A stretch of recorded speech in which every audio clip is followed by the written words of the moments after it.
पर तुम्हारे चेहरे पर फिर भी खुशी नहीं है। चलो हम थोड़ी देर चंद्रमा की धरती पर टहलते हैं। भानुप्रिया और सूरज चंद्रमा पर टहल रहे थे, पर वहां तो खाली जमीन के सिवा कुछ नहीं था।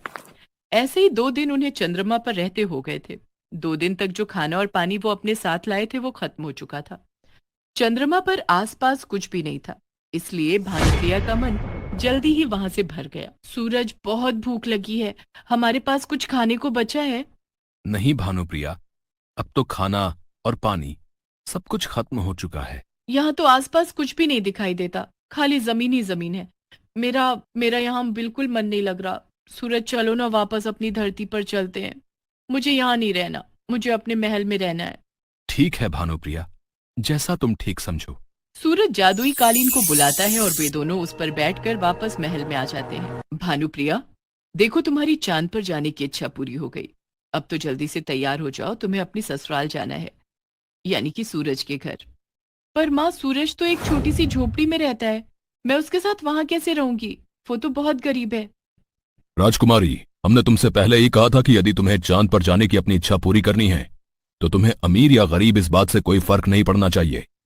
जो तुम्हारी इच्छा को पूरा करेगा। इसलिए अब तुम्हारा विवाह सूरज के साथ हो चुका है। अब तुम्हें उसके साथ उसी हाल में रहना है जिस हाल में वो तुम्हें रखेगा।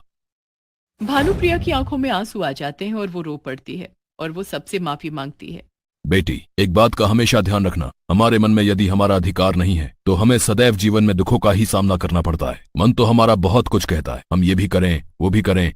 हमारे मन की इच्छा के मुताबिक यदि सब कुछ होने लगा तो फिर जीवन का कोई अर्थ और मनुष्य का कोई अस्तित्व ही नहीं रहेगा। ईश्वर ने हमें जो जीवन दिया है वो परिस्थितियों से लड़ने और जीवन में सहनशीलता रखने के लिए दिया है। हमें जितना है, जैसा है, उसमें ही संतुष्टि रखनी चाहिए। तरह तरह की इच्छाएं मनुष्य के मन को चंचल बनाती हैं बेटी, और मनुष्य कठिनाइयों में फंस जाता है। मनुष्य को अपने जीवन को हर परिस्थिति में जीने के काबिल बनाना चाहिए।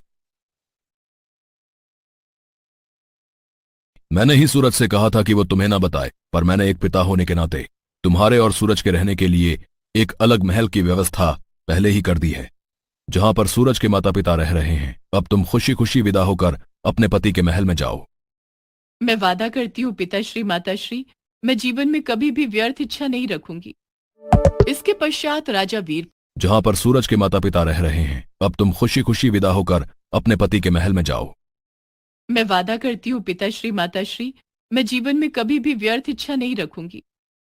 इसके पश्चात राजा वीर प्रताप और महारानी अपनी पुत्री भानुप्रिया को सूरज के साथ विदा करते हैं। सूरज भानुप्रिया के साथ उस पेड़ को धन्यवाद कहने जाता है। पेड़ सूरज और भानुप्रिया को आशीर्वाद देता है। उस दिन से भानुप्रिया अपने पति सूरज और सास ससुर के साथ खुशी खुशी जीवन व्यतीत करने लगी।